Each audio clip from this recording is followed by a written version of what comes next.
मैं डॉक्टर शिखा अग्रवाल, राजकीय महाविद्यालय सुजानगढ़, बीए पार्ट 1 की क्लास में आप सभी विद्यार्थियों का स्वागत है। हम लोगों ने अपनी पिछली क्लास में परंपरागत दृष्टिकोण पढ़ना शुरू किया था, जो राजनीति विज्ञान के अध्ययन को स्पष्ट करता है। इस प्रारंभिक अध्ययन में हमने पिछली क्लास में देखा था कि किस तरह से राजनीति विज्ञान की परिभाषाएं दी गई हैं, और हमने इसमें देखा था कि ये जो दृष्टिकोण है परंपरागत दृष्टिकोण, ये मोटे तौर पर दर्शन शास्त्र के एक हिस्से के तौर पर दिखाई देता है, जिसमें आचार शास्त्र, न्याय, कानून, शाश्वत और उच्च स्तरीय तत्व ज़्यादा महत्वपूर्ण थे। ये पूरी प्रणाली निगमनात्मक अध्ययन पर आधारित थी। पिछली क्लास में हम लोगों ने इसकी परिभाषाओं को देखा था, और उसमें हमने दो तरह की परिभाषाएं देखी थी। एक प्रकार की परिभाषाएं ये बताती थी कि राजनीति विज्ञान राज्य का अध्ययन है, जिसमें हम लोगों ने गार्डनर की परिभाषा, ब्लंटशिली की, गैरिज की और एक्टन जैसे विचारकों की परिभाषा को देखा था, जो ये बताता है कि राजनीति विज्ञान का प्रारंभ और अंत राज्य से होता है, या राजनीति विज्ञान में राज्य के उद्भव, विकास और उद्देश्य का अध्ययन करते हैं। वहीं दूसरी ओर हम लोगों ने कुछ और परंपरावादी राजनीति विज्ञानियों की परिभाषाओं को देखा था, जिसमें हमने देखा था कि उनका मानना है कि राजनीति विज्ञान राज्य के स्थान पर सरकार के अध्ययन पर बल देता है, क्योंकि राज्य एक अमूर्त संस्था है और उस स्थिति में सरकार उसे मूर्त रूप प्रदान करता है। इसमें हमने देखा था जॉन सीले और लिकॉक जैसे विचारकों की परिभाषाओं को, और इन्होंने राजनीति विज्ञान को सरकार से संबंधित विधा के रूप में परिभाषित किया था। आज हम लोग देखेंगे कि परंपरावादी कुछ विचारकों ने राजनीति विज्ञान को राज्य और सरकार दोनों के अध्ययन का विषय क्षेत्र माना है। यानी उनका ये मानना है कि सरकार राज्य द्वारा प्रभुत्व शक्ति का प्रयोग करती है, इसलिए राज्य के बिना सरकार की कल्पना नहीं की जा सकती, और सरकार के बिना राज्य एक अमूर्त कल्पना मात्र होगा। इसमें जो परिभाषाएं हैं उसको हम लोग देखेंगे। पॉल जेनेट के अनुसार राजनीति विज्ञान समाज विज्ञानों का वह अंग है जिसमें राज्य के आधार पर सरकार के सिद्धांतों का अध्ययन किया जाता है। यानी राजनीति विज्ञान में एक तरह से सरकार के सिद्धांतों का अध्ययन करते हैं, लेकिन आधार इसमें राज्य है। राज्य प्रमुख है, और क्योंकि राज्य को प्रकट करने के लिए सरकार है, राज्य क्या करना चाहता है, राज्य के उद्देश्य क्या है, वो सरकार के माध्यम से प्रकट होते हैं। इसलिए हम राज्य के आधार पर सरकार के सिद्धांतों का अध्ययन करते हैं। वहीं पर गिलक्राइस्ट का मानना है कि राजनीति शास्त्र वस्तुतः राज्य और सरकार की सामान्य समस्याओं का अध्ययन करता है। यानी गिलक्राइस्ट ने दोनों की समस्याओं के अध्ययन पर बल दिया है राजनीति विज्ञान में।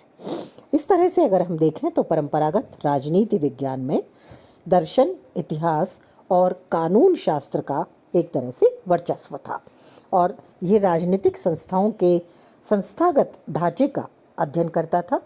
इसका संबंध केवल ऐसे सिद्धांतों से था जिन्हें राजनीतिक तथ्यों का परीक्षण किए बिना अध्ययन किया जाता था। यानी इसमें किसी प्रकार का कोई तथ्य एकत्रीकरण नहीं होता था, सर्वेक्षण नहीं होता था, परीक्षण नहीं होता था, बल्कि निगमनात्मक तरीके से, आदर्शात्मक तरीके से इसमें हम अध्ययन करते थे।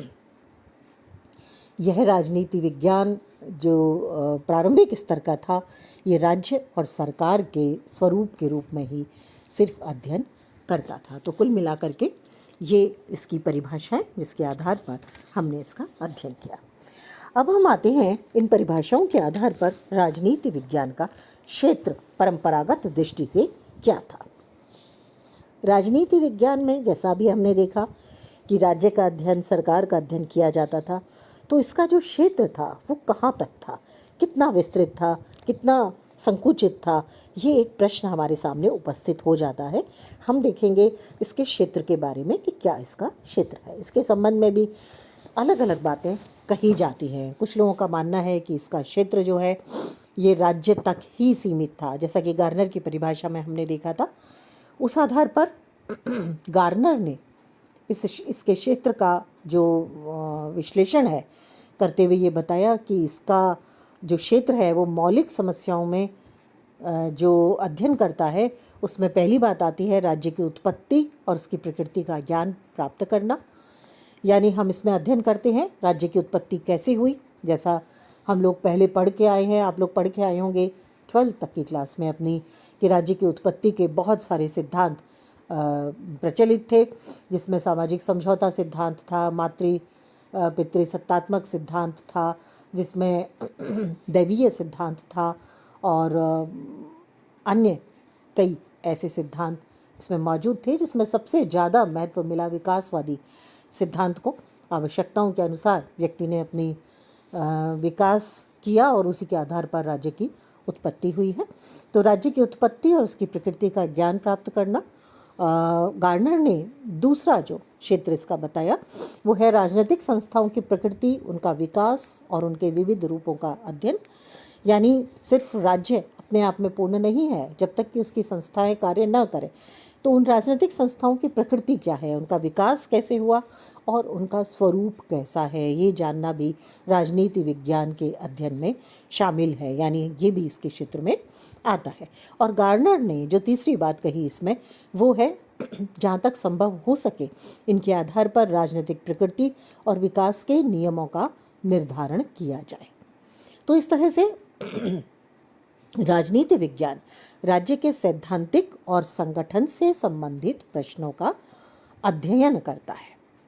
राज्य क्या है, उसका विकास कैसे हुआ, उसका आधार क्या है, उसका कार्यक्षेत्र क्या है, सत्ता का राज्य के शासितों से यानी शासन और जनता का क्या संबंध है, शासन की आज्ञाओं का पालन जनता क्यों करती है, ये जो महत्वपूर्ण बातें हैं इसका अध्ययन राजनीति विज्ञान के विषय क्षेत्र में आता है, ऐसा गार्नर ने माना। इसके बाद हम देखेंगे गुडनाव के अनुसार। गुडनाव ने राजनीति विज्ञान के क्षेत्र को 3 चीज़ों से जोड़ा। पहला है राज्य की इच्छा का निर्माण, दूसरा है राज्य की इच्छा की अभिव्यक्ति और तीसरा है राज्य की इच्छा की क्रियान्विति। यानी ये तीनों बातें परंपरागत दृष्टिकोण के क्षेत्र में आती है और हम इन 3 बातों का अध्ययन करते हैं। अगली आती है फ्रेडरिक पोलक के अनुसार। फ्रेडरिक पोलक राजनीति विज्ञान के क्षेत्र को 2 भागों में बांटकर देखते हैं।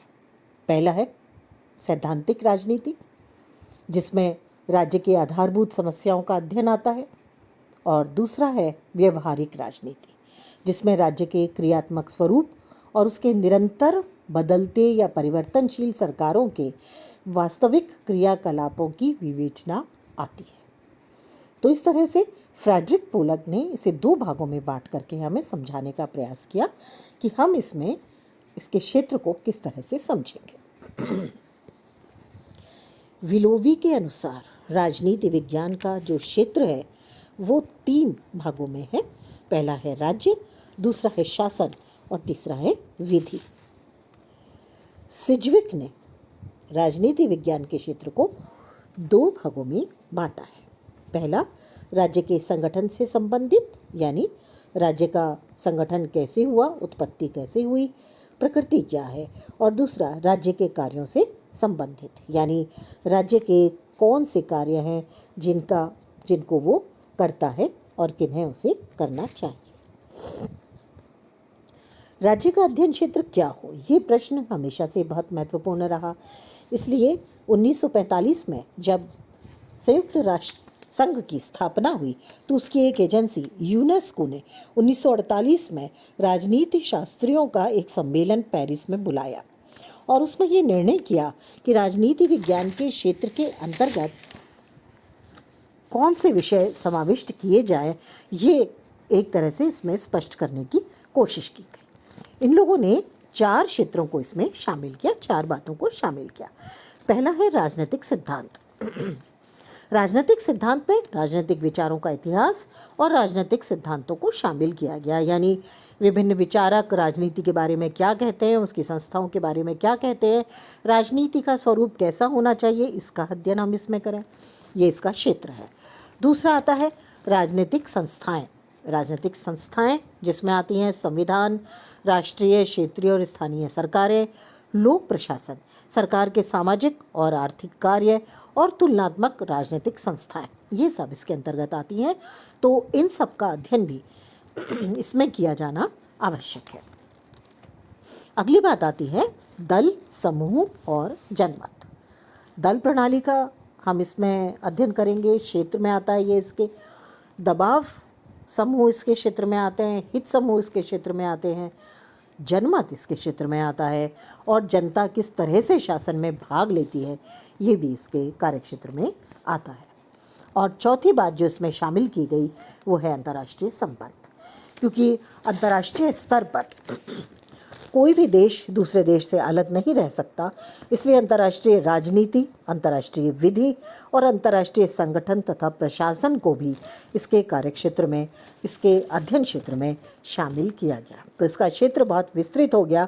इस तरह से यूनेस्को में 1948 में हुई इस बैठक में जिन विषयों को जोड़ा गया, उसमें जहाँ परंपरागत तरीके से राजनीतिक सिद्धांत शामिल हुआ, वहीं सभी संस्थाएं इसमें शामिल कर दी गईं। अनौपचारिक संगठन, दल और दबाव समूह इसमें शामिल किए गए।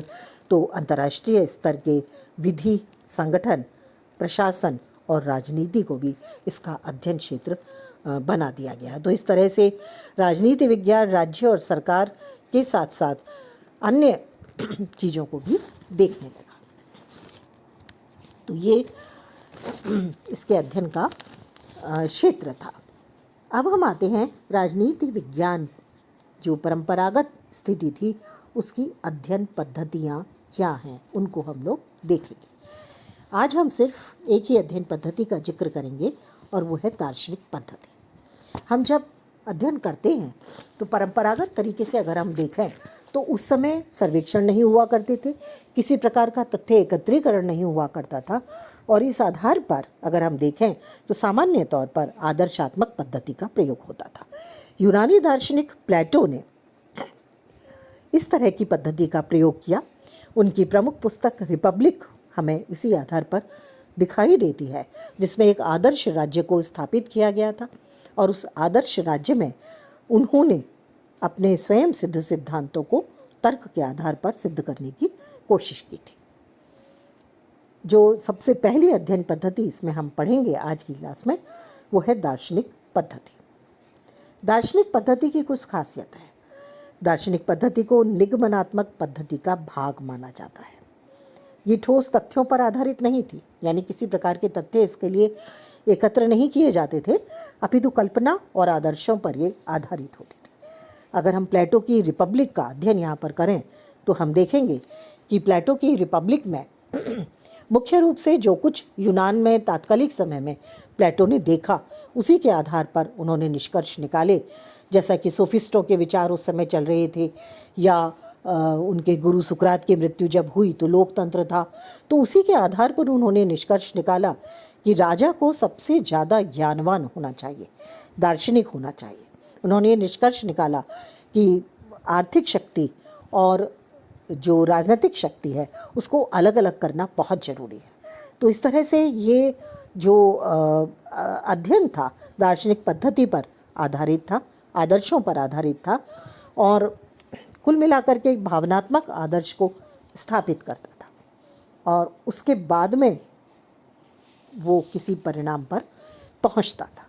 तो ये जो पद्धति थी, खास करके हमें, जैसा अभी हमने बात की, प्लेटोनिक की पुस्तक रिपब्लिक में हमें देखने को मिलती है। थॉमस मूर की जो फेमस रचना है यूटोपिया, उसमें आदर्श राज्य का निर्माण करते समय ऐसी ही दार्शनिक पद्धति का प्रयोग किया गया था। तो कुल मिलाकर के ये जो दार्शनिक पद्धति है इसके प्रमुख विचारकों में आते हैं Plato, Thomas More, Rousseau, Hegel.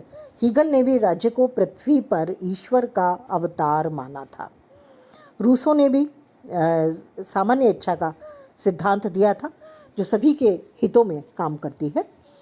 Green और बोसांके, तो ये ऐसे विचारक थे जिन्होंने दार्शनिक पद्धति के आधार पर परंपरागत दृष्टिकोण को प्रस्तुत किया था। इसके आगे हम अपनी अगली क्लास में पढ़ेंगे।